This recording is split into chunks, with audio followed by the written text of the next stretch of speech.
Hi, I'm Julie Quinn. I'm the chair of the Long Range Planning Committee. I'd like to welcome you all on behalf of our committee and on behalf of our specialists. This is going to be an informational meeting. We're hoping to kind of condense 3 years of study into 1 hour of a presentation, so I'm not going to take a very long time talking to you. The goals of the meeting today are to summarize the last 3 years, to give some background, how did we get to this point, where are we going from this point, to address the numerous rumors that have been out there, and I won't begin to summarize some of the rumors that we've heard, but we're hoping some of those will be addressed and put to rest at this meeting. And we're going to review the process that we have taken and where we will be going with this from now on. We have met for 3 years now. We've had nearly 60 meetings, and many workshops are included in that 60 as workshops. All of those have been open to the public, except for the workshops, because we've tried to be so extremely transparent to the community. Unfortunately, our meetings were not very popular. We were going to sell beer to try to get people there, but or at least provide beer, and that didn't even do it.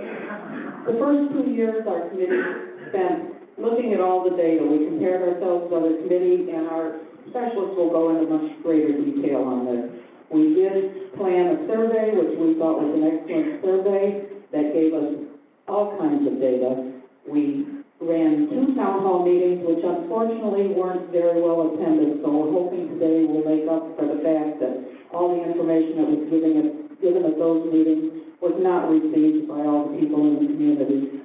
We also held a board retreat to bring the master board up to date on what we have been doing for two years. Then a new committee took over, and the last year we've spent most of our time working with chambers to work out all the details of phase 1.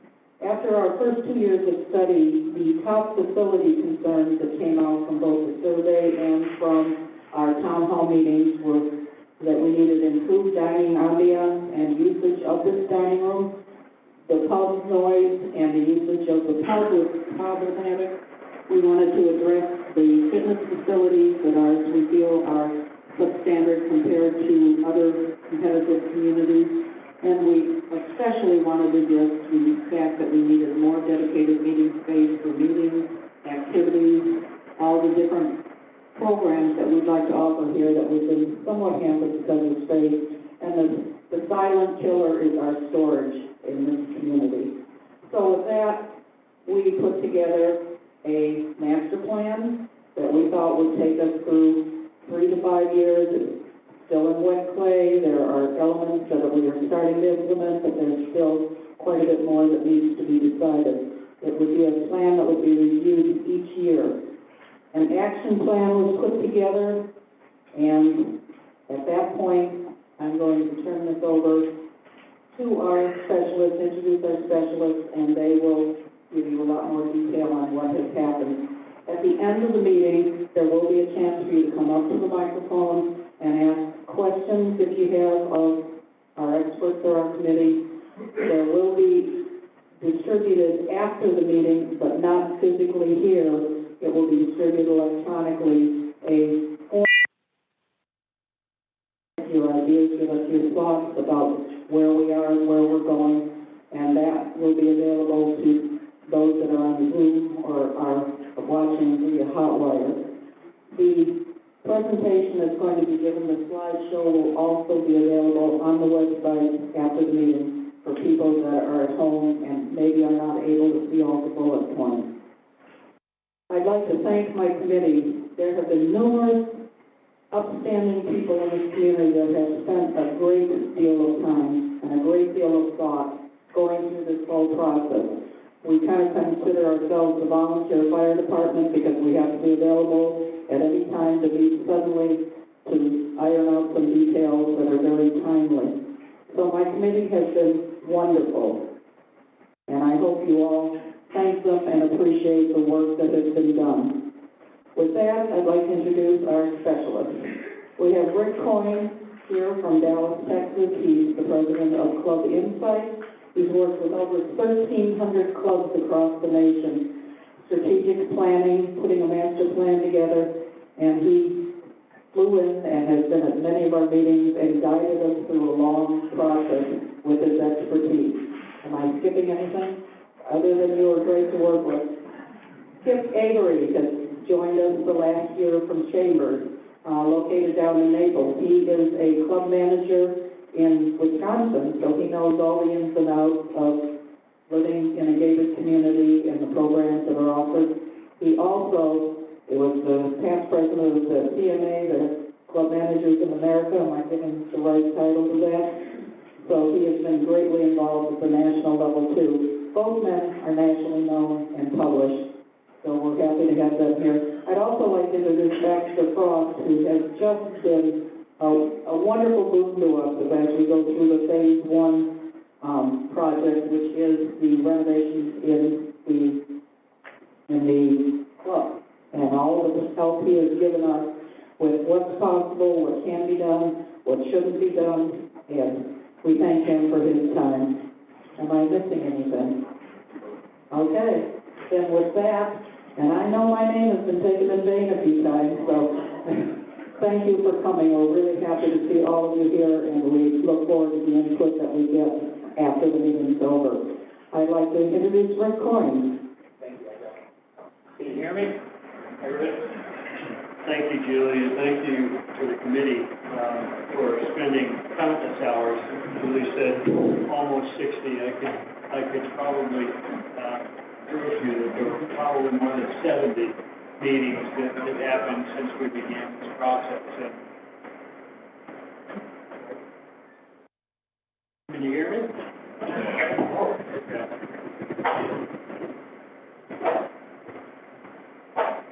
Is this any better? Okay. Again, thank you to Julie and her amazing perseverance over 3 years to stay with a committee that was often contentious, often difficult. It was never easy for the members of these committees to sit down and harness their own personal feelings around what they eventually felt was going to be best for the community. And I think one of the most important things that you're seeing on this slide up here is the words master planning. In the many, many years that I've been in this industry, and this is my 52nd year, and I didn't start when I was 10, the process that I've learned over those years is that in the club world, we tend to make a lot of death by 1,000 cuts decisions. We don't often think clearly about what's down the road. And master planning became one of those very important strategic decisions we made in the very early stages of this, that you can't do a piecemeal process of taking a campus like this in a community like this and saying, well, one day we're going to do this, one day we're going to do this, one day we're going to do this, without looking at the collective whole and saying, if you don't put it together as a master plan, what you're going to end up is undoing some of the things you're doing, costing you more money, and then ended up not being what you want at the end of the day. Something like a course designed by a committee is now Campbell kind of thing. We didn't want that. So that was the first step in. Most of you probably know some of my background. It's great to see some of the faces that worked with us on the committees and that participated in the focus groups and various discussions that we've held over the past couple of years.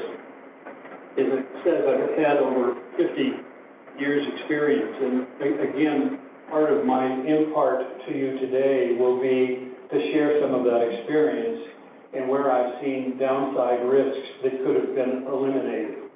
And so I'd like to start here, kind of like, why are we here?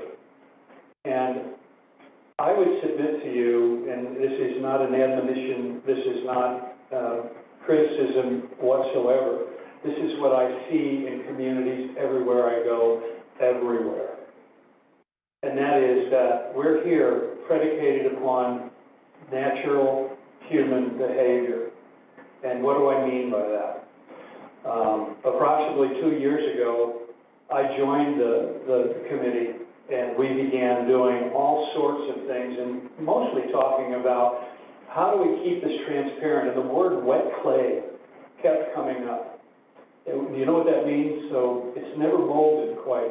We want to keep it out there, and we want to keep sharing it with the members so that at every step of the way, you kind of knew what was going on, and the countless ways in which we did that, I believe, kept this incredibly transparent. And I think one of the things we looked at was to consider only the things that we felt were necessary for the long-term betterment of this community. Here's what happens. Every community that I've ever worked with, socioeconomics change. When we first came to Legends, or we first came to a community, we were first retired, we had a great savings, all of those things were in place. 20 years later, it looks a little bit different, even if there's still that savings that's available. We worry about, will that last? The second thing that happens is the older we get, and I'm perfectly happy to admit I'm one of these, the less I want to change, and the more I'm against change if there's a price on it. The third part is reaction to shared information often becomes a snowballing train wreck of rumor mills, unrecognizable from the original point. And I have never failed to see this happen in any community I've ever been in. It's human nature. It's also quite destructive. Misinformation creates, in every single case, division and dissent. This is your place that you live. This is your place that you've chosen to spend your life. It's not a place that anyone in this room ever intended to come and fight your neighbors. And yet, we're here for some degree to do just that. A well-thought-out, ultimately, a well-thought-out, well-communicated and transparent plan is then sabotaged. You've spent time, you've spent money, you've spent energy in doing this. I hope we can use this meeting as an informational meeting to show you how we got here. And it wasn't on the whim of a committee. It was not on the whim of a consultant. It was because we continually sought feedback from the members to get where this plan is today. The objectives of the plan, and I'll be a little bit redundant, but I'm going to go through this quickly. Identify the issues that potentially impact member enjoyment, property values, and sustainability. Enjoyment, property values, and sustainability. I've been in this business too long to understand that when we make mistakes, it can affect all of these things. And when it begins to do that, even though we've had what I call the COVID effect right now of driving this enormous growth, this in-migration to southeast, southwest Florida, and the out-migration of places like New York and Chicago and other places, it will not last. So while clubs and oftentimes homeowners will look at that and say, oh my God, we don't have to do anything. It's all done for us. This is the new norm. It's not the new norm. We cycle in every industry. We cycle in real estate. We cycle in economics. We wanted to engage the staff and the members to gain feedback on all of the issues and the needs of the community, and we did that. And we essentially shared that. We wanted to build a long-range strategy leading to a master plan. Master plan. A strategy actually got to the point where we had 5 or 6 items on that strategic plan, but the key was to get to a master plan, incorporating industry lifestyle trends to ensure ongoing membership satisfaction. My colleague behind me, Skip Avery, who I've known for 30 years, is president of the CMA, as Julie has said, and has been on a mastermind group with me with some of the most well-known people in the private club industry for 16 years, calls it not just a return on investment, he calls it a return on enjoyment. And so much of what we tried to look at was both the value, the return on investment, and the return on enjoyment. The summary of the process through focus groups, surveys, we looked at the capital issues requiring your attention. We wanted to set priorities, and I'll share those goals with you. Identify the strategic actions. That's the things that you as members of the board needed to approve in order for us to move forward, or for the community to move forward, and then seeking the board's approval. We've met with the department head staff on many occasions. We asked them to do a SWOT analysis. We asked them to give us a tour, the committee, a tour of their space, and talk to us about the deficiencies that they felt were there, not only for their day-to-day operations, but for the enjoyment of the member. We relied on Renee to give us an amazing institutional memory of the entire history of this project, and she was there every step of the way.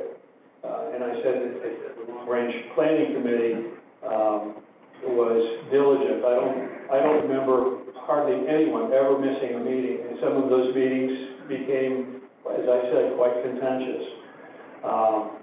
Club Insights, that was me, and one of my colleagues, Jason Soltis, kind of led the process for a period of about a year. Due diligence, what the committee reviewed. We looked at the staff input, obviously. We looked at industry best practices, and we spent hours and hours and hours going through what was happening out there in the world of clubs today, particularly bundled communities.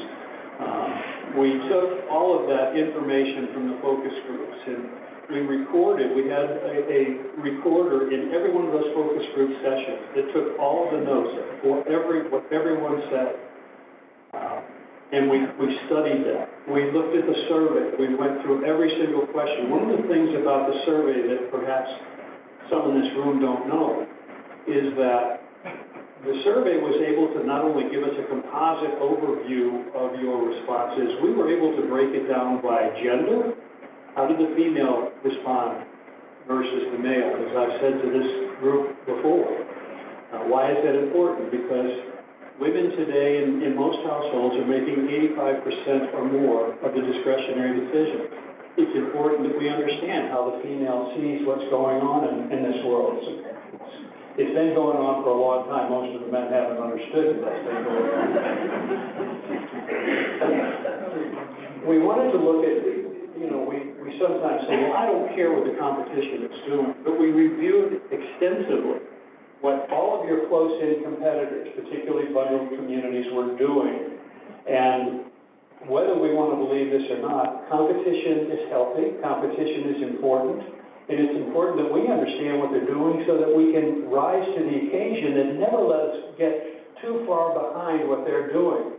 Because when people not today, you can't find a house for sale, but when it gets back to normal, there will be inventory, and people will be looking at communities that have everything they're looking for. And that next generation that will be coming down to southwest Florida is going to be looking for something that may be different than what some of you looked at when you came into this community 10 and 20 years ago. And so it is important that we look at that. We wanted to create a mission and vision so that there was always a way for an incoming resident of this community to say, this is what I can expect from this club. For successive boards and committees going forward, this is the way I need to govern this club, because this is the expectation of the members. And to every single person who works on this property, it says, this is what I have to give back in order to give the members the experience they want. So here's some of the quick overview. So when we met with Chad, I don't know if any of you have ever experienced this in the bag storage, but occasionally critters would get inside the bags and leave little surprises. And so he thought this would be a great place to make climate-controlled storage, more inventory storage. As anybody has ever gone in a back-of-the-house tour, ask Chad to do it if you haven't done it, and see where they try to store it. Why this is cutting in and out, but labor intensity of the driving range has been a problematic issue from the very beginning. And a larger merchandising area was what they looked at. In the dining, Henry told us that they needed an acoustic study and noise remediation in a pub. When we looked at one of the things, and talk about unintended consequences, I think when we did the focus groups, nearly every person reluctantly agreed that they were against the Sunset Grill. And then when it came about, they loved it. And so is that not kind of what we're thinking a little bit of today? But here's the unintended consequence. So it was built, and it was built as a snack bar. But what did it become? It became a place where everybody wanted to dine. And as a consequence, it then affected this space. It affected the pub space. And so the remedial process around that, again, was the master plan. How do we open this up? How do we open up to the pub? How do we incorporate these spaces so that they're better utilized as opposed to underutilized? And again, we listened to the staff and also to you. So enhancing the ambiance of the pub and the main dining. Talked about booths and things like that. Room dividers for active room between the main dining room and the pub. Nana doors. There's a big discussion amongst the committee. Is it nano or nana? So I apologize in advance. We have it both as nano and nana. I think the right terminology is nana, but forgive me for not changing it on this slide. Nana doors for the pub and main dining room. So again, this becomes a kind of an open space when you wanted it to be. Henry also talked to us about extension and functionality of the Sunset Grill. Again, unintentionally, not seeing what would happen down the road. The kitchen out there is a snack bar kitchen, and yet everybody wants to eat a full meal out there, which creates labor issues of running back and forth. Unintended consequences of not having a master plan. Prep and line function, freezer space, there's no freezer space outside, so that has to be shuttled in and back and forth.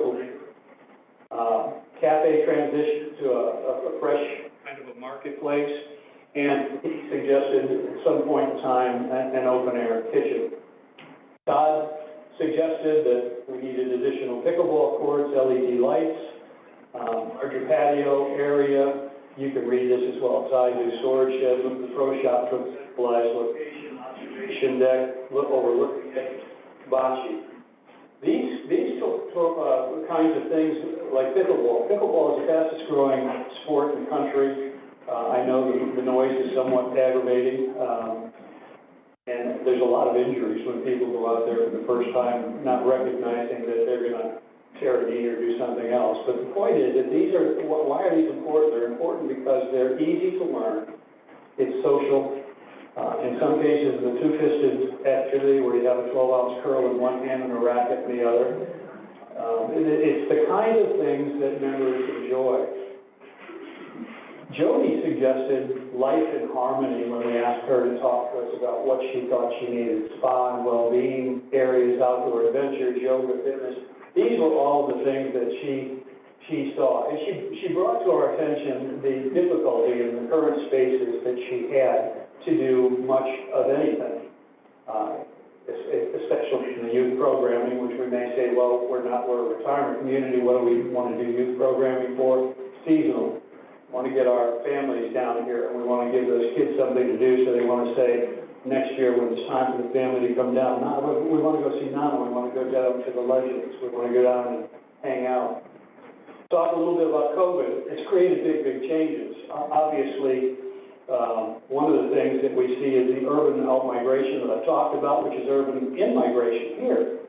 I can remember when we first started this project, there was about a 6% inventory in the housing market here. Today, I'm told that there's hardly anything for sale, and that within hours of something going up for sale, there's an offer on it. How grand! That's absolutely amazing. Will it last? And in my world, in 52 years in this industry, it does not last. It cycles.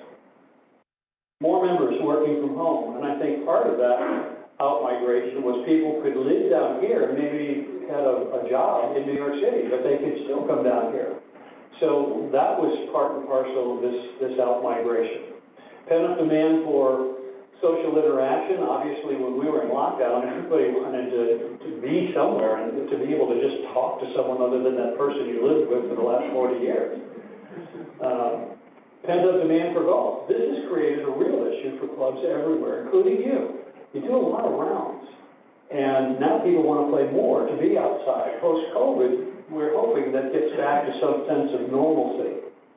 Trust in the club to provide a safe haven environment. I think that's why people have vacillated down towards clubs, because we see it as a safe environment. It always has been. The more good news, 60% of today's clubs have wait lists of members to get in. That's a phenomenal number when you realize that at some point in time, we were at less than 10% of clubs that had wait lists. And if we go that all back up, we've spent, the PGA, the National Golf Foundation, spent hundreds of millions of dollars to try to get golfers back into the game. And yet, what COVID did was increase participation at the highest level in 17 years. We are back to the highs that we were in about 1998, 2000, between that period of time where we built in this country 3,400 new golf courses between 1980 and 2000. We're back to those numbers. Cash flows and reserves are increasing. One of the bad parts of having all of the houses sold is you're not turning over anything. And so there's a capital piece in there that you really have to look at. What should we be doing? At some point, one of the things that we have to ask ourselves, is this the new norm? No, it's not. Is this the time to go out and spend a fortune doing something when you don't know what you need to do? No, it's not. Is this the time to do strategic planning, master planning, and look at your options and then make a decision as to what's best for this community in the long term? The answer to that, in my opinion, is yes. Vacations were canceled. This is, again, why some of the growth that we've seen. Vacations canceled. Let's go down and take our early retirement, whatever it was.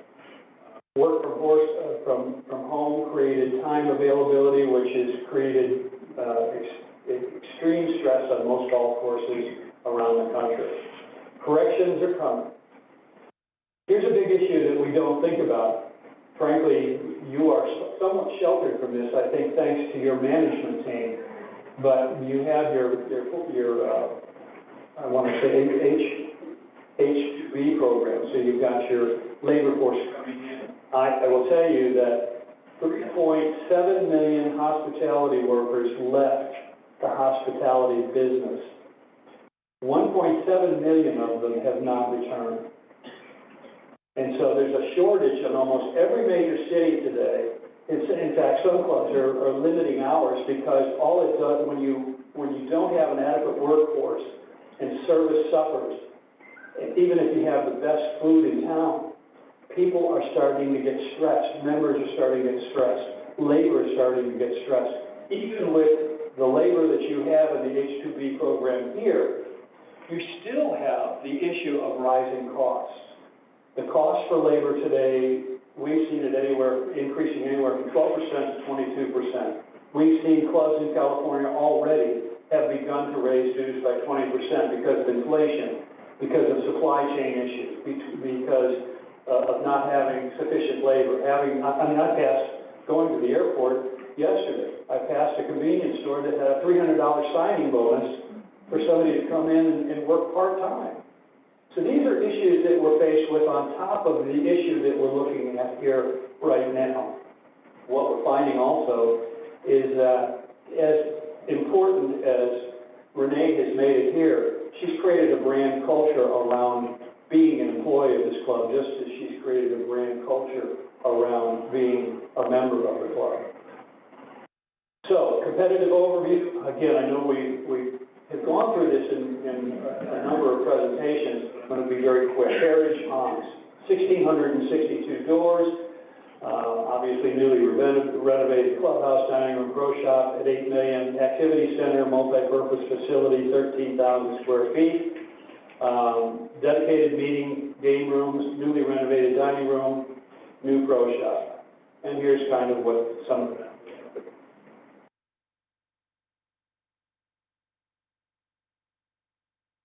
Old Hickory, 561 doors.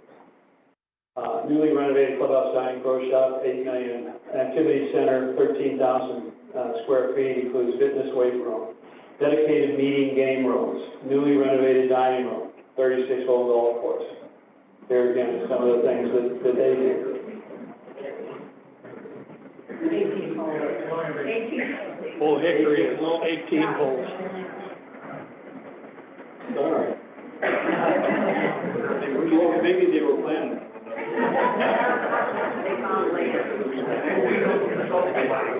Actually, that's interesting, because that slide's been shown 3 times in a group like this, and nobody said it.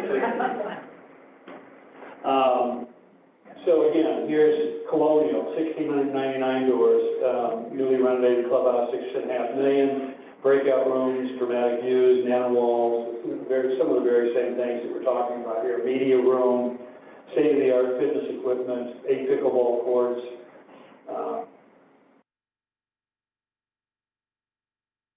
And I would tell you, quite frankly, quite honestly, that when we came in and we started looking at these, we did a far deeper dive into what the competitors were doing. And it appeared to us at the time, as a committee and as a consultant group, that the clubs in your market area were responding to what you did right there. You created a destination resort when you did Sunset Grill. And I think every single member of this community that at least I have had the pleasure of talking to has indicated it's one of the best things that the club ever did. So let's take a look at focus groups, and I'm going to get real short on this. There was we, as I said, recorded every single session without names, so that we could go back and the committee could study what was being said. 90% of attendees wanted improvements, modest and major. Only 10% said they did not want to see improvements. They joined, we asked what was the reason that you joined and stay. One of the key areas was the drive of the beauty, the attention to the detail. And even when we talk about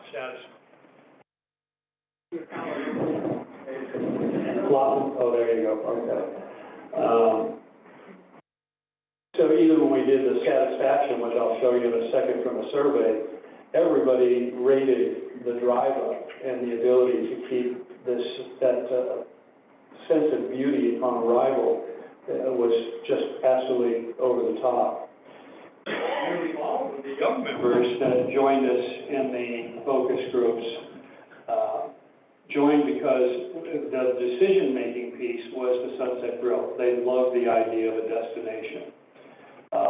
As I said, most of the participants were against it, but they really seem to appreciate it now.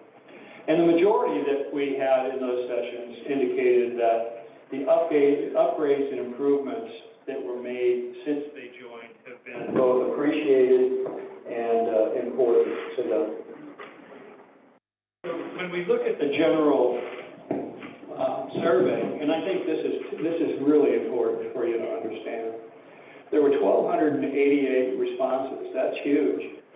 Represented 72% of the households.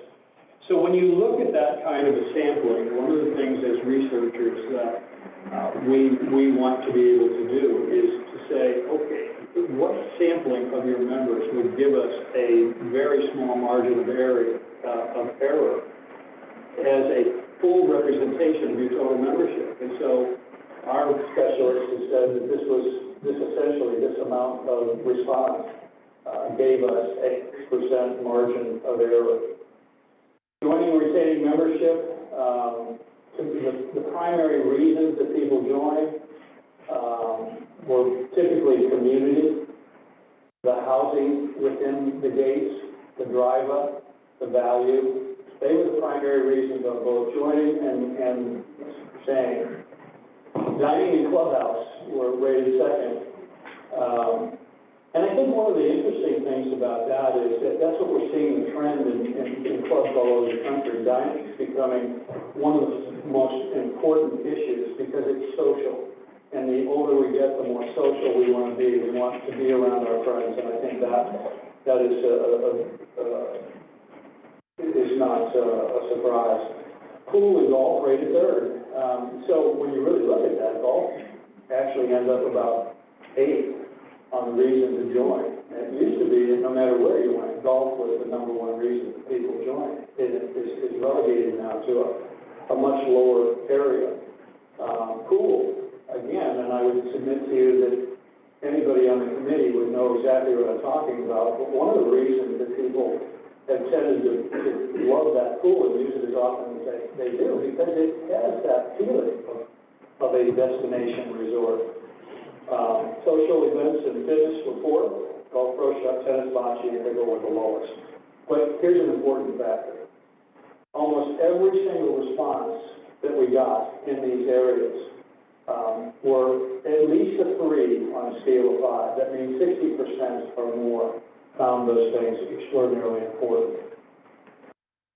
Survey satisfaction, and I apologize in advance if you can't see this, but there's only so big, you can only make these things so big. But what this is saying is satisfaction areas. Number 1 was upkeep of common grounds. Number 2 was overall staff. And I would submit to you, if you look at the rest of these, it's 65% being the highest, or 66% being pool, 65%. Every one of those could be brought up. You want to see these satisfaction levels to be somewhere in 75, 80%. Just like you have a grade in college or high school, you want to have those percentages higher. The lowest satisfaction was in fitness and weight room facilities. And again, not terribly surprising. One of the things that we surveyed, and as I said, we're able to segregate out these responses. So this is a support by age. In the top one says, development of a wellness center that offers health services for the body and mind, including personal training, rehabilitation training, nutrition consulting, and spa services. The little blue line underneath there is the 45 and 54-year-olds who wanted it the most. The orange one is the 55 to 64s. The gold one on top is 75 and older. These are not surprising results. This is the way we get these results in almost every club. Why is that important? Because the longer this facility, this community is here, the more you're going to be relying on that next generation of people coming in. And their input as to what was important to them is important to you because it suggests that next generation is going to be looking for those things. And if you don't have them, they're going to vacillate towards a place that does. Survey meeting space. It's almost the converse of the previous one. Again, the goal is 75 plus because we want to play cards, we want to hang out, we want to do crafts, we want to do the other things that these meeting rooms make possible that is a very difficult process today. We're told by Jody that scheduling those meeting rooms that you have has been extremely difficult at best. And so someone might say, well, yeah, but they're still not utilized all the time. Neither is the golf course. But the point here is that what you've got to do is to recognize that because you don't have good facilities in all of these areas, how many people is that holding back from even trying to host meetings? What about the community associations within Legends that would need or would benefit from having meeting spaces? These are all the things that, again, are taken into consideration. This is an interesting, I'm going to try to walk you through this, but we do grid analysis of the things that are most important to members and the things that are high performance or low performance. So what you see on this left quadrant is the things that were high performance, high importance, low performance. The ones on the right are high performance, high importance. And so what you see on the left here is that social events, golf course, dining, dinner, bocce, pickleball, weight room, gym, fitness facilities, all are high importance but low performance. The survey did not delve so deeply into say what were the issues there, but we do have a lot of open-ended questions that give you some gray area information, and a lot of that was inadequate equipment, inadequate space, etc. So when we finished this strategic plan, which was about a year in length, we came up with a variety of goals. We thought, first and foremost, the club should have a mission, vision, and core value, which I will share with you at the very end here. That you should take a look at your governance process, taking some of the existing rules that may no longer be applicable in today's world, and start to do away with them. One of the very interesting things to me over the years is I have yet to see a club that I've ever worked with that takes away rules. They keep adding them. And so pretty soon it becomes so restrictive that it kind of almost looks nonsensical, and you wonder why clubs don't enforce the rules, because they shouldn't be there to begin with.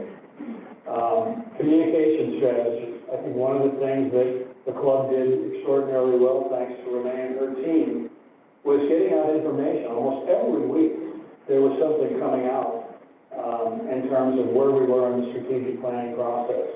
Branding. We spent a lot of time in the discussion about how is Legends branded to somebody on the outside? How is it branded to you? If you talk to somebody who came through here and didn't buy, is that ever a question? Is that ever a process that you go through? Because I think one of those things that we look at in a community that's over 20 years old is, are we keeping up with that next generation of demand? And then, of course, we looked at the master facility plan as being the number one big issue. So, defining priorities, we thought competitive amenities made sense. Retaining the value that you all indicated in the survey that was important in your reasons for joining and remaining a member. To give you a return on enjoyment as well as the return on investment, and to maintain the attractiveness of the Legends community. I can tell you from my own personal experience, first time I drove in here, I thought, oh my gosh, what an amazing place. And I still, driving through today, have that very same impression. You have a gorgeous, beautiful, amazing community. And what this master plan intends to do for you is to make sure that it always is. So when we did the mission, vision, and core values, and just share this with you very quickly, to provide a private country club lifestyle for members of families, friends, and guests that fulfills current and future needs through a variety of recreational, cultural, and social activities.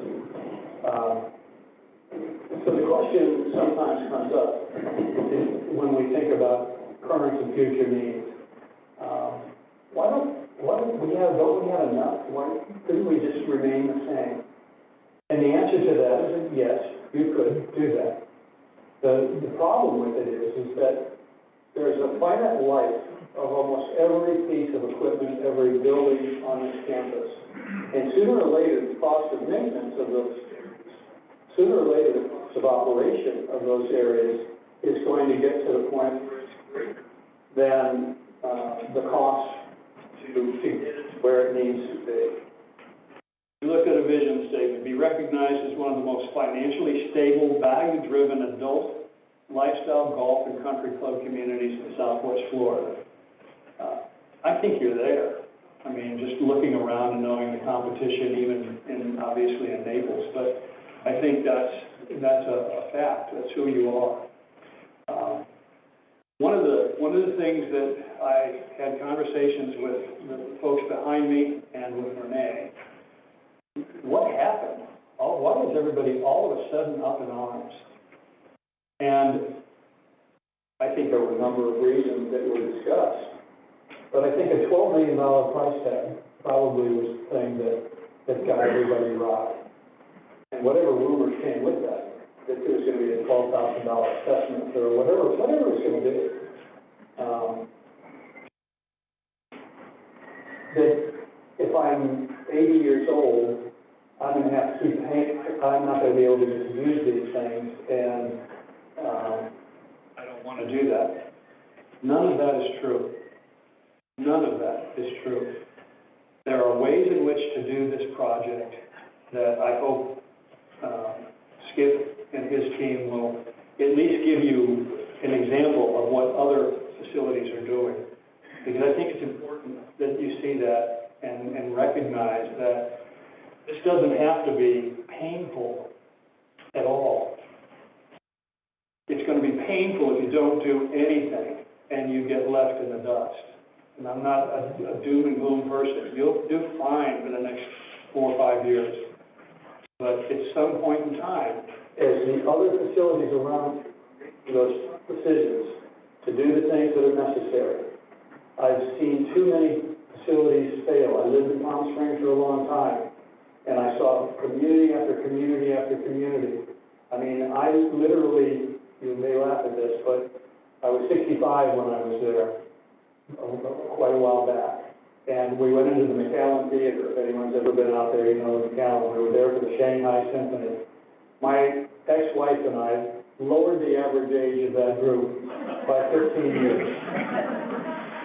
And that, unfortunately, is sometimes what we find in our retirement communities, and it is something that I ended up having a forum for the Coachella Valley Economic Development Group, and we talked to them about why it's important. And I'll give you a perfect example before I give this up to Skip. There's a club called The Springs out there. It's not a bundled community. They're trying to get it into a bundled community. But they got down to a point where only 7% of incoming buyers of that property with inside those gates were golfers. That meant all of their revenues for that golf facility were drying up. You have a unique opportunity here to be, as a bundled community, to do all the things that you need to do and have it covered under that one cost. It keeps it value driven. Springs has just recently undergone a renovation and is now getting to the point where they're hopefully close to a bundled community situation. But their initiation fees are back, they're driving membership, they're driving the things that they should have been driving years ago. So, putting it all together, the process has been, is, and should be about the entire community. Its well-being, the valuation, and the sustainability. The COVID effect will not last forever. Would there be any better time to take a finance look at opportunity? Does it have to be done all at once? Absolutely not.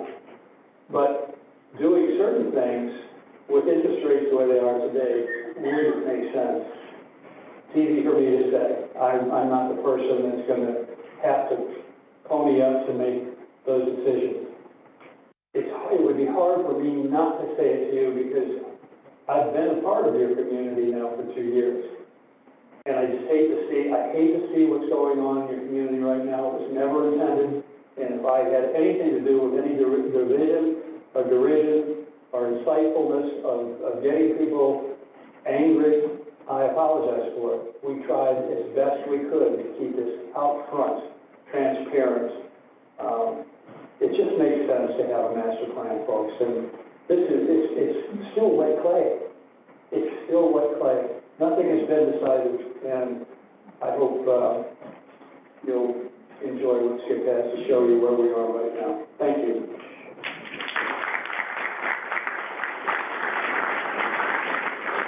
Thanks, Rick.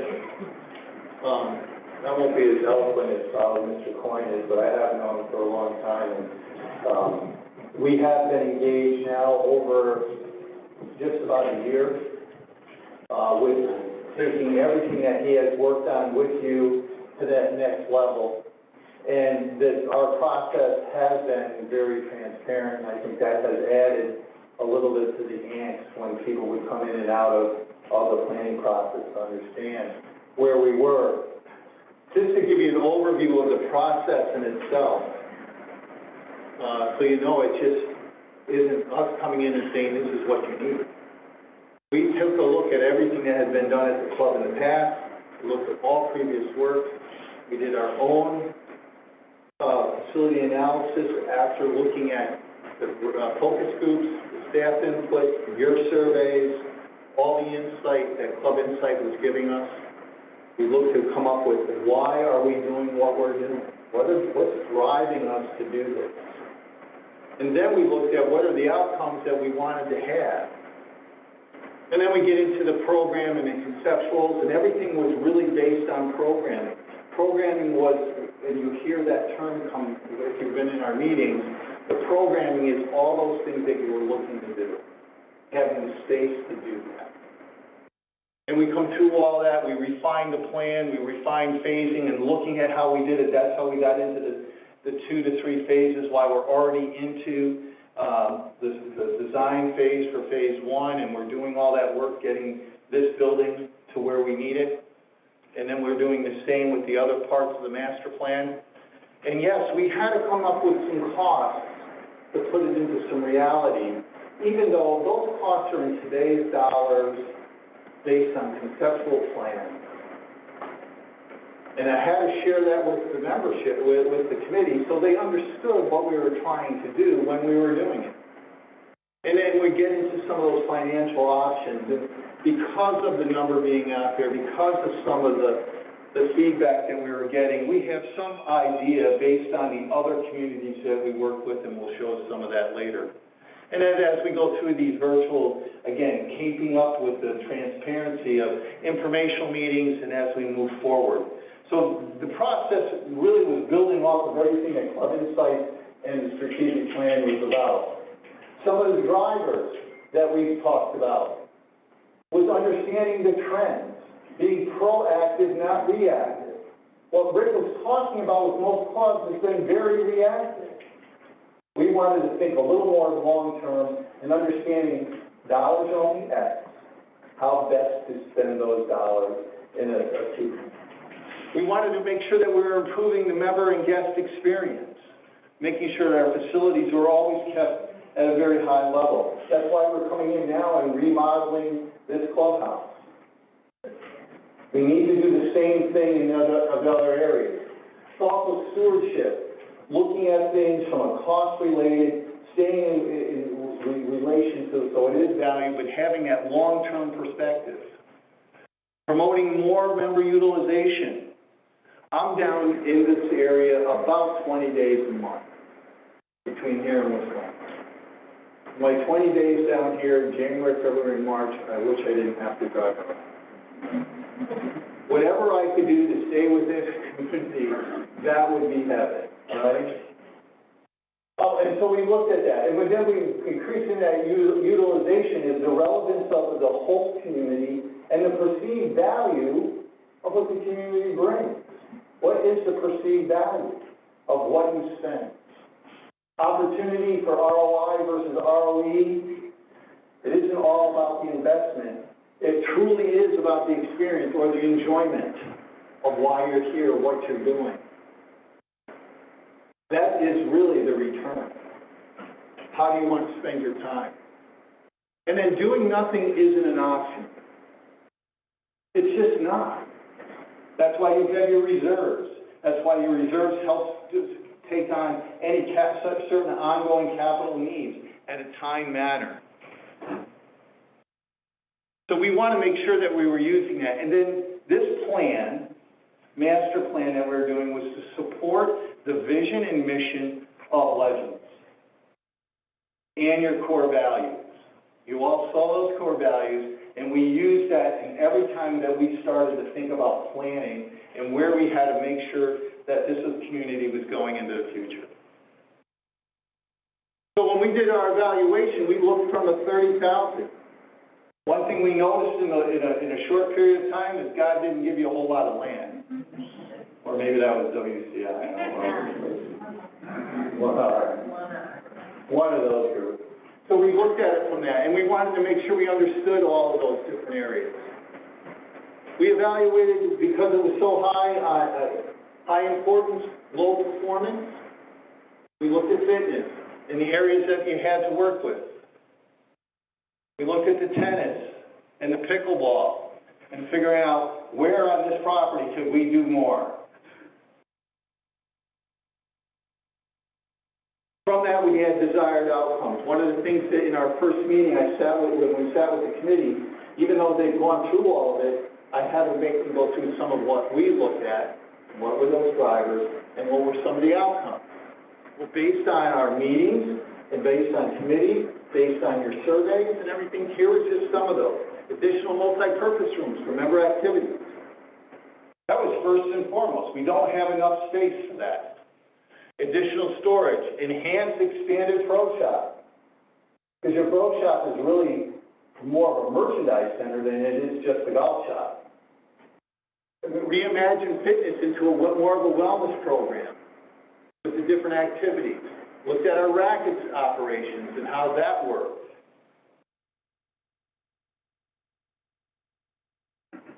And so when we looked at the process, we went through it. And this is where we are in that process. We did this slide just so you knew that we did all those other steps to get to where we are today.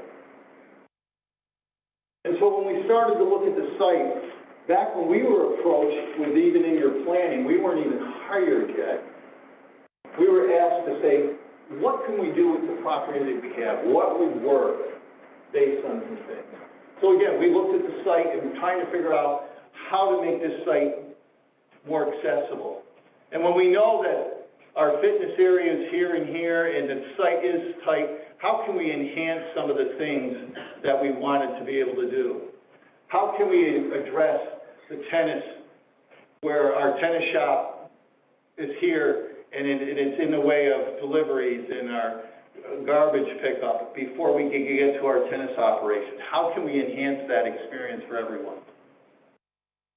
So we looked at it. We started with fitness, just saying a fitness program. That was what we were asked to when we first were engaged. That's before we knew about the pro shop, the cart storage, more meeting room space. It was just really, they asked us to look at the fitness. So people know that there was other options that we looked at. So your current fitness facility that you have with the library, and then the annex with the 2 multi-purpose rooms, we started looking at how we could build a community center that would enhance all those things that we were looking for. Multi-purpose, larger pro shop, adequate cart storage, better bag storage, multi-purpose again, those things were coming up, and then fitness. So we came up with a couple of different thoughts. We knew you were at 4,400. We looked at one facility when the first thought that was brought to us is, how can we make our current facility better, our fitness facility? So we looked at how do we do that. It would have to go vertical. There's no way to go horizontal just because property. And we came up with as much space as we could, and that was about 15,000 square feet, and only about 13 of it was really fitness. So how did that work? Well, we found out that it didn't meet all the goals. Those goals of multi-purpose, pro shop, bag storage, cart storage, wellness. So all it was a wellness. It didn't improve all those other things. Didn't make sense. We didn't hit our objectives. So that's how we got into this new community center, where we looked at what was the best way to do it, and we looked at the property that we had to expand on, and that's where your current cart building and pro shop was. Now, we looked at the building, and from construction, it wasn't able to handle a second floor. It's just a block building. So to us, it just seemed to make sense that that's where we attacked. And then that gives us the opportunity, once that was done, then to meet some of the other needs by repurposing other spaces. Current fitness and library, the annex, and we'll get into that yet. So when we look at now the space programming for this new facility, this new community center, we had to take into consideration what would it take to store all our carts, a larger pro shop, multi-purpose rooms. And so we actually did a program analysis, and that facility came to about 28,000 square feet. Now, that sounds like big, but the fitness is no bigger in this facility than it was in the 2-story. The same program. The reason it grew was all the other things that we were trying to add. And so we looked at it from a community center standpoint, and we started working on multiple plans. We took in a lot of, and I'm not gonna take you through every design change that we had, but through all those different meetings we had, our design has changed considerably. Example, we had a spa where we had a couple of massage rooms. We had a salon. People said, we don't want that, we don't need that. We need the space, that's not the best way to use our space. So we took those out. We knew we needed a little more room for cars. You have to bring in extra cars, so we wanted to make sure. We knew bag storage was an issue. So we started looking at the floor plan. So when we looked at this floor plan, we wanted to make sure that it fit into the site. One of the things that we did do in the site planning, just so you know, is with this plan, we were able to address one thing that no one really probably sees as an issue. People have heard me say this, I would guarantee within 3 to 4 spots, you park in the same place. Every day you come. 80 to 90% of the time you come in through the same door. So you might not see some of those issues, but what we saw was there's a really compaction issue with traffic, with pool, fitness here, carts, because you were always going between the pro shop and the fitness area, the pool cafe. We want to be able to reroute some of that traffic. That was a part of this process of how we set the building. And so we handled that to make sure that we were doing some of the right things. So as we came into this building, we wanted to make sure that it was very functional. As you would enter the building from the side, coming from the clubhouses here, you enter, you have your opportunity. We go in our golf shop that's facing the golf course, or we can come down, we have our 2 multi-purpose rooms. That gives us an opportunity for members to use those rooms for the different meetings. As you came back around, because we're moving the cart path, we decided that we wanted to look at kind of the turn, Marketplace Cafe, someplace for a grab and go, that we could then take care of some of those needs. Great place maybe in the morning to get a cup of coffee. It was a multi-purpose thought process with more storage. We have enough cart spaces. I think we're up to 85 cart spaces, if not more. A laundry, we were doing all those things. Restrooms right off the Marketplace, so when we're making the turn, it's all right there. Again, from a convenience level, as Julie said, for 32 years, I manage clubs. I understand how you all use your club, right? And I understand flow. So we wanted to make sure we were doing all the right things. You can see that we had some car parking out here, so when we make the turn, we can use the turn. We have our restrooms. If we're here for our multi-purpose, we have our restrooms.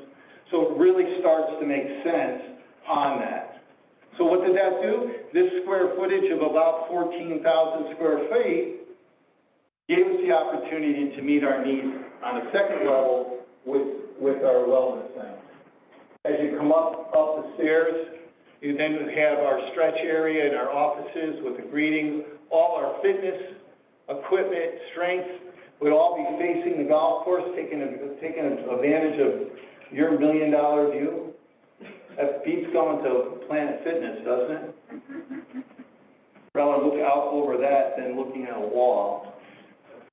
We have group exercise. One of the things that you have currently, you have about 1,700 square feet of curtained floor space for group X. It's not enough. We've now doubled that based on what we're doing, based on the programs that couldn't be run, then being able now to look at new programs. And we're just saying group exercise room. That could also be a spin room or a yoga room or a Pilates room. None of those decisions have been made yet. We were just wanting to make sure we had the square footage to be able to do what we needed to do as we move forward. And then those spaces could take on their own. We actually have 2 small, we're calling them locker rooms. They're enhanced bathrooms, right? Probably a little cubby that we could drop keys and a wallet off, a couple of showers if we wanted to. They're not big locker rooms like we've seen in other areas, right? But it is that convenience. And so that gave us what we wanted to do with our community center. Right now, I know in the beginning we had it as a sports activity center, we had all different names. But we finally decided with the committee of what really is this? And it gives us the opportunity to look at it from a community base, not just wellness, not just golf, but the multi-purpose rooms and all the other activity that can happen there. Just some present imagery that we shared of the new pro shop and how it would look. And we've taken some of it from other clubs around Florida, making sure that it was fresh. The meeting rooms, the multi-purpose rooms, how many different ways we'll be able to use those rooms? Maybe one becomes a craft room. I was doing consultant with Pelican Reserve. You know, they have a sewing room, an arts and crafts, they got a woodworking shop. Kind of blew me away when I started going through it all. I didn't know where, if I was in my own little city or what. It was kind of crazy. But we have the opportunity to use them for meetings and classrooms and just party rooms. Community rooms, when each community's having a meeting. Just those spaces. Again, pro shops, grab-and-go marketplaces, just not a term, but something that could be a little bit more. I'm done with the workout, I can have it, it's a juice bar, right? It's all those type things that communities are doing today. And then just the fitness, taking, again, advantage of the views and seeing what's out there and the different activities that we want to use.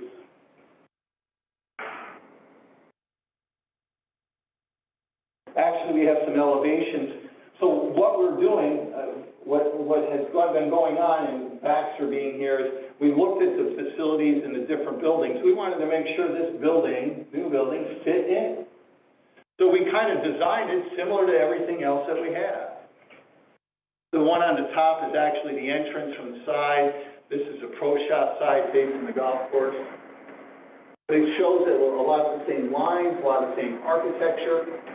One of the things that we were doing in master planning also is, it'll be a part of it, and it's in your reserves, is repainting buildings. We'll make sure that everything is coordinated all the way through.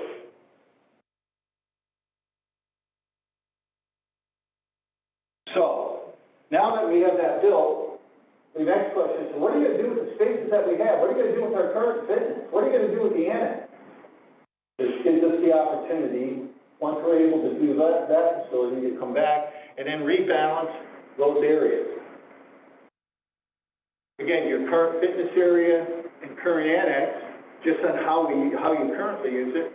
Well, we looked at it from a different perspective. How about we turn part of that fitness back into a meeting room? Great space, great view, nice place for multi-functions, meetings, maybe a private party. And then what we also have the opportunity is to expand on the library a little bit. I found coming down as much as I have that is a great amenity that people still like, right? You don't always want to read it off a computer or a tablet. It's nice to grab that hard book and be able to sit and read it. Put it back and get another one. So we could expand that program. We thought that was a real smart part. We also made it that you can get from the library into the restrooms without going outside, going around the outside or going to the fitness area to get into that, right? So we've taken that thought process. So now these rooms really don't affect everyday business of what happens in this clubhouse. And we can run it at a different way. Then we looked at the annex, which was the sales center. There's no real way to connect the two operations. We've looked at that with the kitchen and how it all lays out. But so how can we use it? Well, we've taken that area where the offices were, and we've actually expanded it to make now 3 meeting rooms, multi-purpose rooms, that can be designated for other things, and just gives us that opportunity. Again, its own entrance, own restrooms. We're able to maintain and increase the size and operation from a program. Now we can program things that we haven't been able to program in the past. And again, the same imagery that we would want to use those rooms for. I think it's really important when we think about that, it's multi-purpose, how do we use it, and then how you, as residents, are going to use it throughout the day. Now, talk about saving on labor. This room isn't getting torn down, reset every single day for the multiple meetings that we have to do. You know how much time and labor that is? I can tell you, I put up a lot of dance floors and moved a lot of tables in my career. I thought I worked for United Alliance Movers, to be honest with you. And I'm really good about jamming a whole lot in a little space. Nobody packed a Suburban better than I can. We want to make sure that we were able to do that. And that's what these will do for us. Now, let's get to the elephant in the room, besides myself. The cost. And the numbers have been out there. So we didn't want to get into the numbers, but they're already out there because of how transparent we've been and how it played a part in our thought process. So yes, that building of 28,000 square foot in today's dollars right now with this rough order of magnitude, working with a local contractor, is about $1 million, give or take. We have a lot of contingency, we have a lot of dollars for FF&A, we have all the soft costs. We wanted to start to see what this was going to be. So that's the number. Today, I can tell you, if this was 6 months ago, that number is about 20% less, something like that. And the timing to get things, we're in the middle of 2 implementations right now, finishing up one and the second one in the Naples market. Just making sure we have supplies and the contractors have what they have has made things challenging. So we did look at it. We also looked at what it would take to refurbish right now at a high level the annex and the library. That's about $1.3 million. But again, as we were talking about, with Rick was saying, it was a master plan looking at it from a long-term perspective. When does that happen? How does that happen? How does that fit in with our reserves and what we're using? That hasn't even been looked at yet with the finance committee. Is what do we have set aside for certain areas that we would be doing improvements that would not really add to, would reduce this cost, not add to the cost.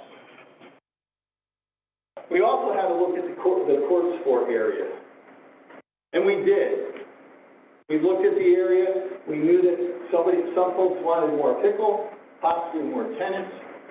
Not so much a tennis shop, but a socialization area where people can go, especially after pickle, after tennis. Looking at our, I don't know how many people have been on the backside, the storage and maintenance, a little on the shaky side, sitting right there on the golf course. One of the things that we found out in the site that there were some restrictions. Number one, the golf course. Number two, utilities. Irrigation.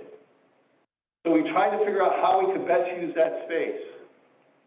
And so we came up with keeping our existing restrooms and building around it with a couple of office spaces for our pro and assistants, a storage area, hallway, to an outdoor covered socialization area. We found space for, at least at this time, one more pickleball. As we get closer, as you can see, you know, we would have to change the path. We might have to tie in the golf course path and this maintenance path a little bit. But also over up in here is all those utilities. We also have drainage and irrigation through here. So we figured this is probably the space we can have, and not knowing what we're doing with the golf course, through the golf course master plan, we didn't want to go any further than that. So that's why this is kind of one of the last pieces of that master plan.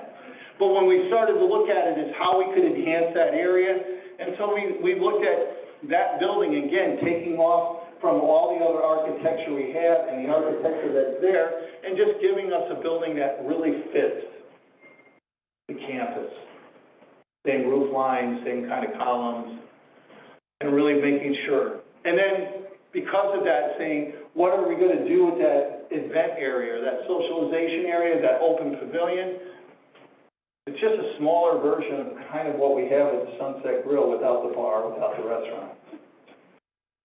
Right, it's just some different things that people can enjoy and make it, and would it be great for food and beverage operations to be able to bring things out there, to do events, to make those events more special. When I managed the club, I only had 4 tennis courts, but every July, we did our own grand slam. On each court, we had represented the different opens, we had food to go with all of that. We made those events. Again, to me, it's all about the program and services, and then I need the facility to facilitate that for you. That's the way we looked at this area. And when we have numbers today, but we're not even sure they're going to be what we wanted. So, the last piece. This has not been vetted by your finance committee. This is something that I had no want to do at all, but it's out there. So we're saying, okay, what would it take to finance these projects? Well, we've developed a model that we've used in multiple communities and private clubs throughout the country, helping them understand how to model for these kind of capital improvements. Our goals are always to minimize the financial impact on the members while staying financially sound. That's one of the key things that this community has been, financially sound. We wanted to base the manual off of current revenues with the number of doors that we have. And what we usually do is offer multiple options on how to do that, because everyone's financial position is a little bit different. How they manage your monthly monies is different. Again, I'll clarify this and put the statement out. Your finance committee hasn't looked at this. We haven't talked to any lending institutions. This is just to hopefully quiet some of the nerves of, oh my God, all this money. It can be done over time. So when we look at it from just our standard model, some of our assumption, the 10-year amortization, you never want to plan more than that. Things change too quickly. We used a 4% interest rate. We based it off the 1,291 doors. And really, the model is only covering the cost of all that new construction. And so if you look at it, that new construction totals about 13.4 in today's dollars. And so if you wanted to do it at one time, and that was good with your reference, or your own personal financing, you could make a one-time payment. Or we could have upfront payments and monthly. But I think what it shows is that once we get to there, and we're not there, this is still the wet clay. We're still trying to work through all the planning. But you all brought it up, so I had to jump on that horse and ride it a little bit, I guess. But it shows that there is a way of doing it. And it could fit in. Now, we don't know what you're doing with golf course. We're ahead of the golf course plan. Don't know. We do know that this project probably won't even hit the books until possibly 2024, 2025. So there's still time for us to look at certain things. That will come up to the board and how they look at it from a financial perspective. But I think it was important that we showed you that there was a long process going through. Everything that we did, this was not Chambers designing this. We just put in all the information, looked at the program, and came up with what we felt was the best solution to meet all those needs. I managed for way too long. I love my checklist. This facility hit the checklist. If I would take up and bring Rick's survey back, when we start checking you off, these plans check off that checklist, which you all helped build. So, I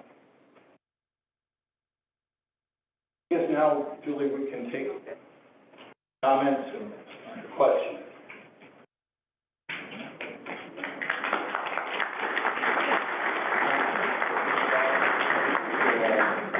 Okay, I hope this has given you quite a bit of information that some of you might not be aware of. I know there's still a lot of thoughts, and as both gentlemen said, this is still in the works, no final decision. The board isn't ready to pull the trigger on this. There's a lot more that needs to be discussed and considered. But if you have questions, we would appreciate you. Because of COVID, we cannot pass this mic around right now. So we would like you to come up to the front, give us your name, ask your question, and if it's addressed to any certain member here. And I forgot to completely thank Renee earlier on for the leadership that she has given. Without her knowledge, she can recall any fact, any figure that has happened. And without her guidance, our committee would have floundered many, many, many times. So, if you have a question, please come up to the microphone. We might have a little bit of lineup, and we'll try to answer your question. Again, your opinions, well, certainly you will be able to express your opinions in the follow-up exit survey that will come out to you In the next couple of days. within the next couple days. Okay? I think he beat you up, Linda, but you can come over here. Yes. Okay, my name is Ryan Campbell, and I want to thank all you people for the presentation this morning. It's extremely helpful. But I had a couple of terms that you had used that I would just like you to clarify for me. I'm not very good with acronyms. One was SWOT analysis, and the second one was nano or nanodors. And the third thing was you mentioned labor intensity driving range. If you could just give us I some can answer explanation. two of those. The SWOT analysis was something our committee approached, and it's a standard in analyzing your own committee. It's strengths, weaknesses, opportunities, and threats, 4 different quadrants. And perhaps Rick might want to add to that. No, I think that's where we started. And that's how we assess what we have, what we consider threats, what we consider opportunities, and saw where all these different areas fell in within our survey. The second one was NanoWall. These are doors, that's a brand name I found out this morning. And these are doors that open to the outside. Our goal is to tie these 2 areas together so you don't feel like you're left out if you're sitting in the dining room. It's all one area. We could have a band outside. They would be somewhat climate controlled, but we could keep them open during the appropriate weather to open the 2 areas up to each other. The third, I'm going to have to hand over the microphone. Let me add to that. What nano doors are is fold. So while you have doors there, these are folding doors, so that would really essentially open up that space, both visually and the ability for traffic flow. And the third was driving range. Labor intensity. Labor intensity. I can't answer that one. The way in which you use the driving range obviously is a bit different than other clubs, and so the collection of those balls, the carrying them back, is a little bit more costly than it would be to run your typical range. And I think, I'm not sure there was a solution that we came up with for it, but we did note it on the basis of what the department has told us. Thank you. You bet. Thank you. Linda, you're next. Yeah. Friend over there. Linda Michaud. I just had a quick question. I noticed one of the deficiencies that was mentioned at the beginning of the presentation was storage. But I never heard in your,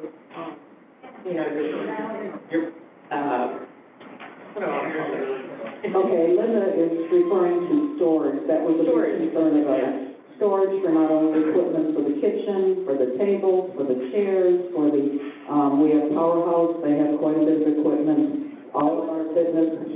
in all of your diagrams there was no mention of where the storage would be accommodated there. And I was, There's storage on the lower first floor of the wellness, of the community center on the right as you come around. There was about 450 square feet of storage there. There was 2 small storage rooms near the exercise rooms for mats and balls and those type things. They're about probably a little over 300 when you add them together. And then in this plan here, there is some looking at how we can expand some of the storage, because we're going to, as you saw the plans, lose some of the storage at the end of this room, that we're going to expand a little bit the storage room that we currently use, kind of that sales piece. So we have addressed some of the storage. Thank you, it just wasn't obvious, I couldn't see from the back of the room, And I didn't just hear it have mentioned. one small little thing that, Renee has graciously agreed that she could possibly lose part of her office, so we could make what is called the bridal room a slightly larger storage room for our racks of tables, cards, and what we use for the big events that we have here. Yes. Good morning, my name's Bob McDowell. First of all, thank you to the gentleman for the very good and very, very detailed presentation. Thank you very much for a very detailed presentation. Far too much for me to absorb, and a little over now, but I'm sure I'll read it again. Just for context, I'm from an engineering professional project management background, and I heard a couple of terms this morning use the order of magnitude in terms of cost. I'm not too sure whether it's 10.3, 11, or 12 million. Whatever it is, I think probably, as you know, order of magnitude at the front end when you don't have detailed costs means that you could be plus 75% on the pessimistic basis or minus 25% on an optimistic basis. Regarding that, what we're really saying is that if you do this thing at whatever point, even with future dollars, means that you're probably going to be as low as 9 million or possibly as high as 20 million. I'd just like that point to be made there from a professional project management and budgeting process. Well, and I appreciate that. Understand that those costs were not put together just by us, that we've actually had sit-down meetings with the local contractor to talk about detail, talk about what the design could and would be. So Baxter could answer it better, but we have taken as much as we can with the facilities that we have, and there was contingency in that hard construction number on top of another 10% that we built in from an owner standpoint. So our objective and has always been that we keep using that number as we go through whatever implementation it is, as our judge. Now, you so pointed out that the one factor I can't put in is where is the construction cost going to go in the next 2 years or whatever. Those are based on today's numbers. So I can't justify what it could be based on that, but I think if we were going into it today, those numbers are as close as we can get, and I would argue the point that we would not be as high as you have. I think we could be at 10% swinging away, maybe 15. Okay, and I'm not rebutting that. It says, okay, first of all, I'm a fan of planning, whether it's strategic, whether it's tactical, whether it's management, whether it's actual project management planning. I'm a big fan of it, and I like the fact that we have a plan going forward, regardless of what it actually turns out to be or when and how much. I still want to make the point of whatever that number is, it's still order of magnitude, it's the best guess right now. It could change drastically, and I'd just like all the members to be aware that typically, in 99% of projects, those costs go far, far further up than what the order of management or order of magnitude figure is at the onset. Can I ask you a question before you step away from the microphone? With your background in engineering, what are you seeing today? I mean, we know the costs are way high today than they have been in previous years because of the supplies and building materials. So where do you see that from your perspective in going in the next several years? I see it absolutely going up. You know, let's face it. You know, even the inflation figures that we're getting right now, it's all going to go up. There is very, very little that actually goes down. So you're suggesting there'd be no correction on the basis of the supply chain issues that we're experiencing today? Well, I wish I had that crystal ball, because my personal portfolio would be far bigger than it is today. I'm sorry, I couldn't answer that. I was personally interested in what your answer would be. Thank you. Thank you. And that's part of the reason that this is a plan that's in flux. Nothing has been decided definitely at this point, and we have to take all those things into consideration as we move along. Yes, sir. Hi, my name is Michael Burrow, and we've lived here for 16 years. I think the anxiety and And the problem that we have, I think that the anxiety and the problem we're having with the community is that we've been down this road before many times here. And the big problem is the do-overs. We do something and we have to redo it, and redo it again and redo it again. And that's a big problem. You know, you're gonna put an exercise room on the second floor, and you haven't discussed what people can't get up the stairs.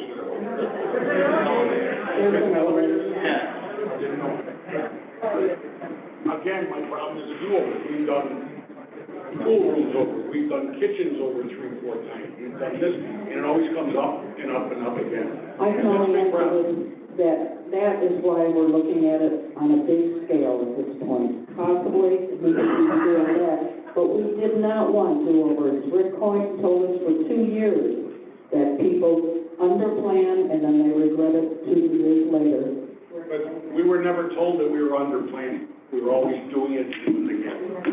So I'm saying there's a big reason for that anxiety. That's all. And, you know, you make a great point, and I think that what happens is, and Rick was saying it earlier, what happens is, early on, we get caught up in doing projects, right? And we're not thinking a little bit forward. I think what this master planning gives us that opportunity to think a little bit forward, and so we don't have to our goal is that we don't have to do-overs or expansions because of X, Y, or Z. Now, you're going to continue to have to improve your facilities, and that's why you have your reserves and what you have to do. So that always is going to happen no matter what. But at least from where we stand and with our best, I'll use the term that was thrown, crystal ball that we had, we believe that we've met most of the needs and wants as we go forward. My point was, every single time we do this, we've also always met with people to do the best we can get. I'd like to answer that a little bit. I just want to specifically answer your question. Go ahead. Okay. I was also saying, we have a tendency here that every time we talk about something we're doing club is that there's another club did something. And why aren't we forefront? So people who are leaving. I think the grill was that case, and a lot of the responses that you heard on Heritage Homes, and those were a response to our improvement here. Now, the main reason that these guys are sitting here is so we don't have do-overs. What we wanted to do, we hired specialists, experts in the field, so we get a cause and effect out of this rather than just a project. I think you're exactly right. We did projects in the past, and we never tried to evaluate what the cause and effect was. We put a grill out there, we kind of looked at it as people call it a tiki hut for many, many years. We just took a point and bought it. We underbuilt it because we didn't do the complete study that these experts allow us to understand now. When they come up with a number, I've had people say, we should just add 5,000 square feet to the end of the building. Based on what input?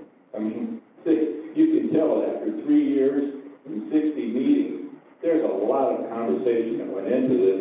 Do we add 5,000 square feet to the end of the building? Absolutely. And what you'll stand up in 3 years and say, how come we have to do it over? We're trying to avoid that by hiring these experts. And when you hear the thought process that got us to this, I feel very comfortable. We're not going to be doing do-overs, but we'll continue to do, and every community will in the future. The people that follow us will want to make improvements, I'm sure, or renovations, but no do-overs.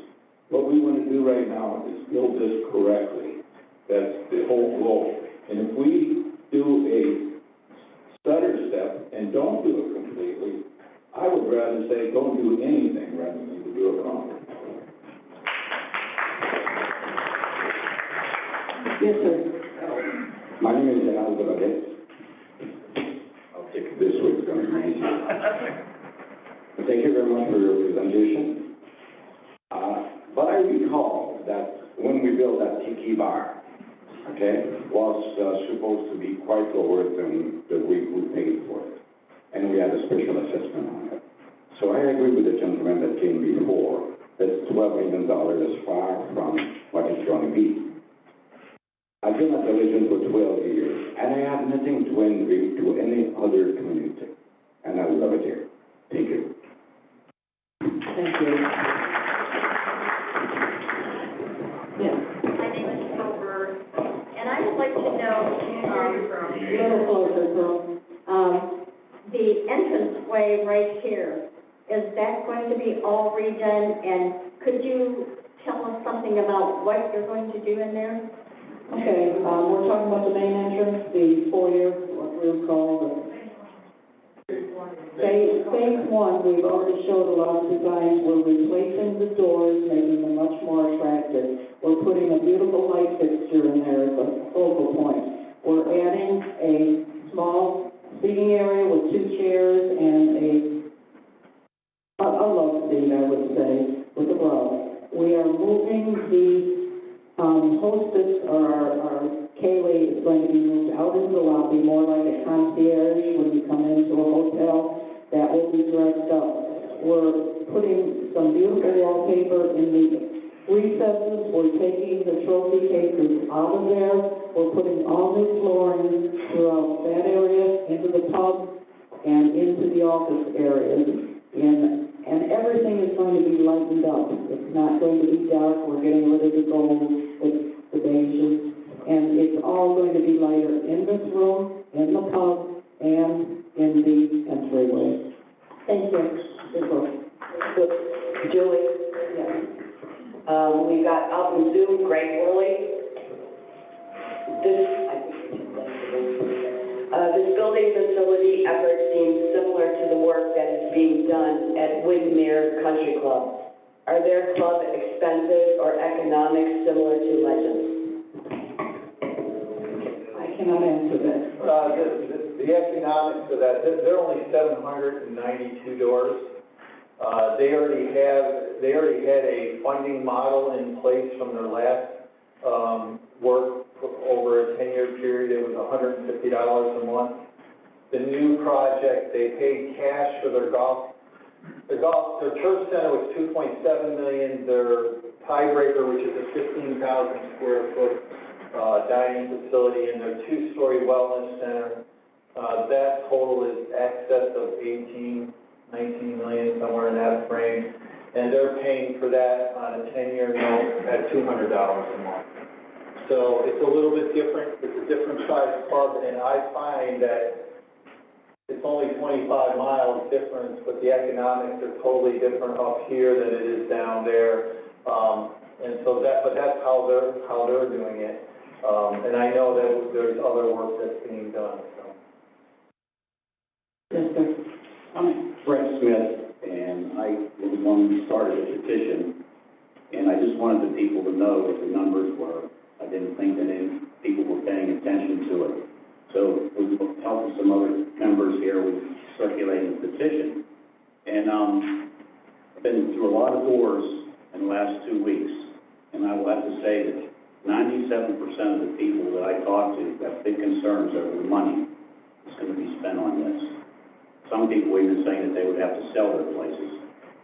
I looked at your figures on here, you had $125 a month. Yep. All right, that's $375 a quarter, just to cover the cost of building it. That's not the maintenance. That's not the other expenses that are going to be going up for the rest of the facilities in here. So it could be $650, maybe $700 by the time this is done. And I just thought everybody ought to know that. Well, sorry for any problem that I caused with the petition or survey, but I think we ought to have a say more in a survey, call it vote or survey, whatever. I think we should have more say from the people rather than just 4 people on the master board. No problem.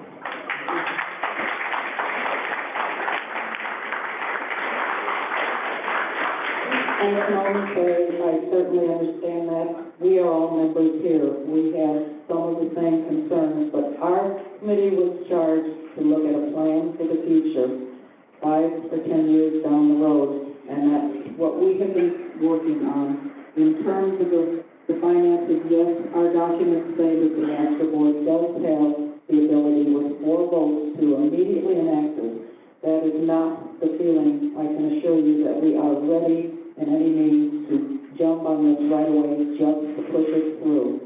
I can only assure you we understand there's a cost involved. We have not really studied, and our finance committee has not studied all the different ways that this could be financed. If there's money that can offset the cost to the members available and what will be available.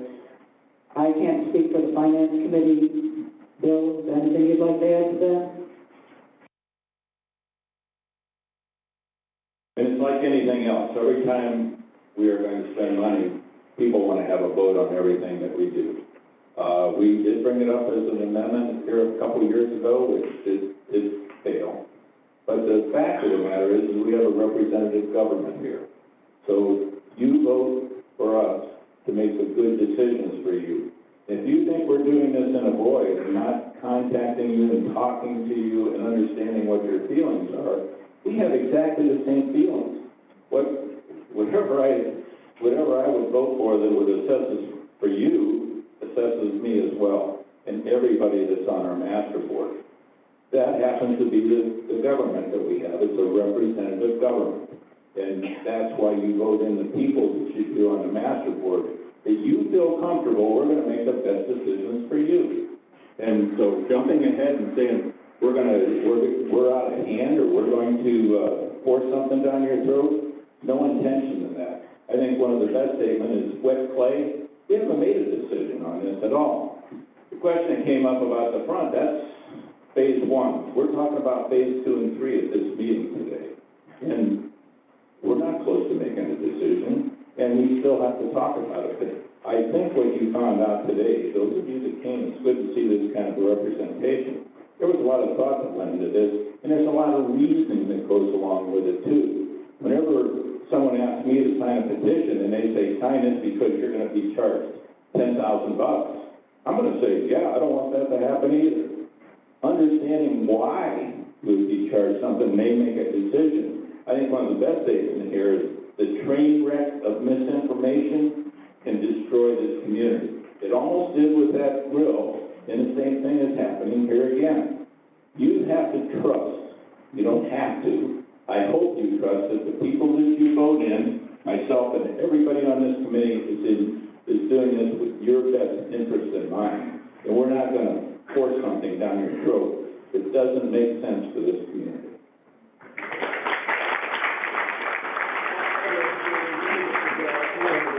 When you talk about a train wreck of misinformation, we've never met, and you just used a number that somebody said $150 a month could easily be $700. Where would that come from?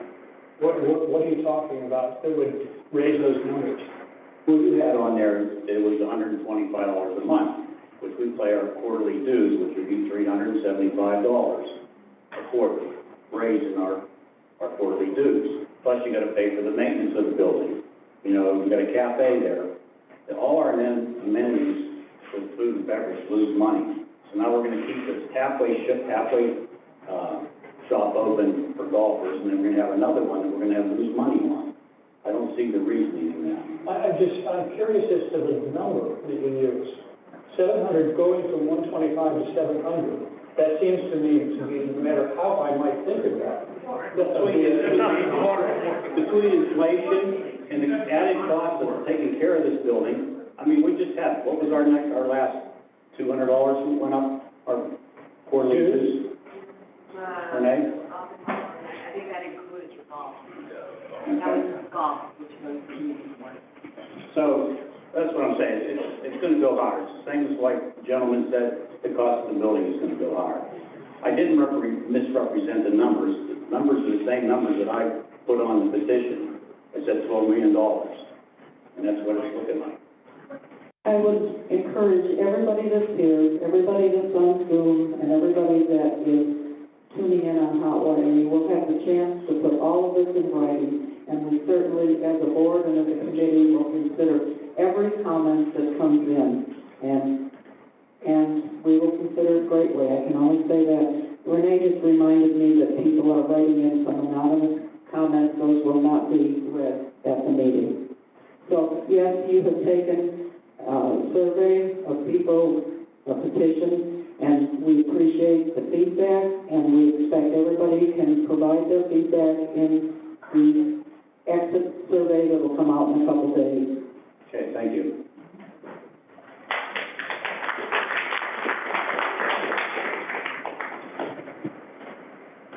Bill Tolkien.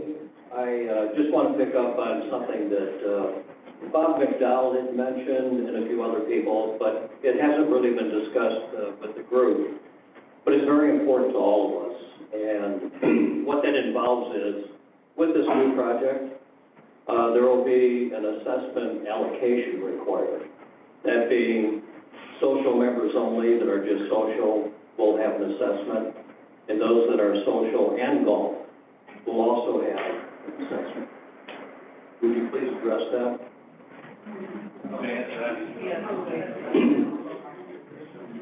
Actually, it's not separated that way, Bill. So we're all social.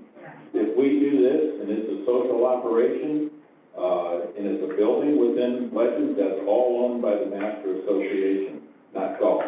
If this assessment would be, or this build-out would be specific to social, it'd go to 1,291 people.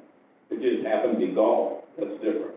And if the golf course in the renovation decides that they don't have enough money, which I think there is enough money in the pot, so let's say that there isn't, and that assessment would come, that would go only to the golf course.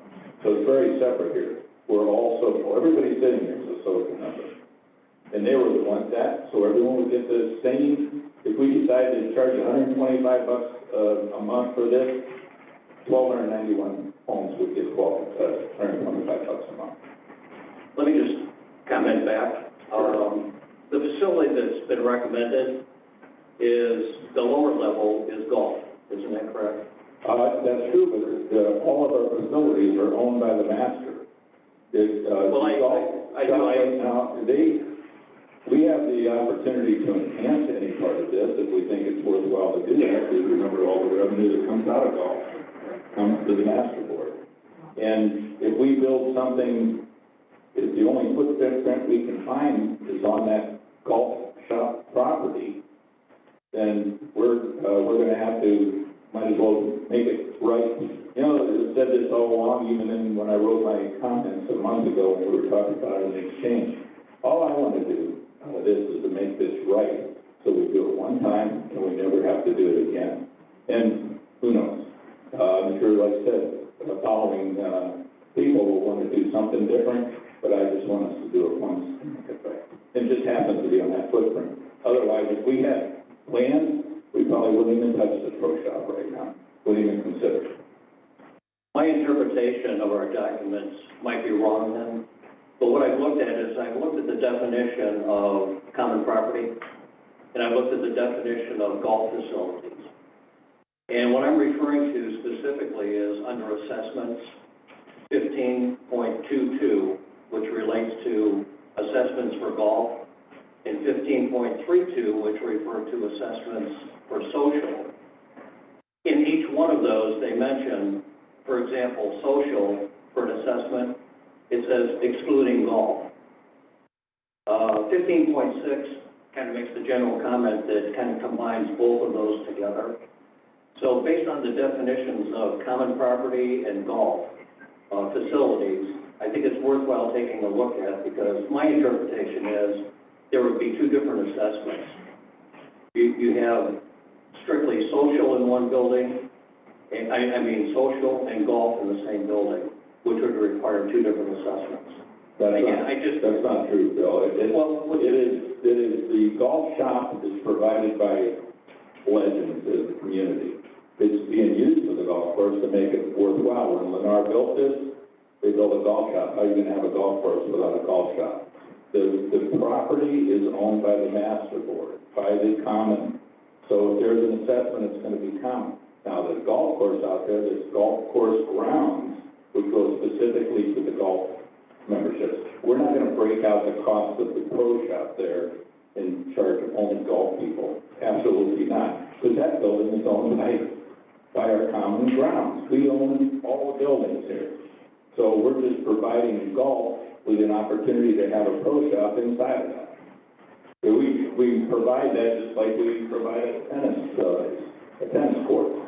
No difference. I'm not gonna take up more time, but would you please take a look at the I will. document, specifically what I'm looking at? I've read them about 50 times, so, and then it's of course to do it, but I could be mistaken. in fact, we'll have our lawyer take a look at exactly what you asked about, and we'll get a reading on it. So I guarantee you that's not what we're gonna do. Okay, This is social. okay. Thank you. We've already gone about 15 minutes over what we had planned for this meeting. I'd like to bring everything to a close and thank you again, everybody, for coming. I know there's a lot of feeling out in the community. I hope that this has helped you understand how we got to this position and how we're trying to do the best job we can to look to the future of the community. There's still a lot of decisions to be made and a lot of discussion will go forth after you have a chance to fill out your exit survey with your feelings or your more questions that you have. So thank you so much for coming.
Nobody asked questions, they all just say comments.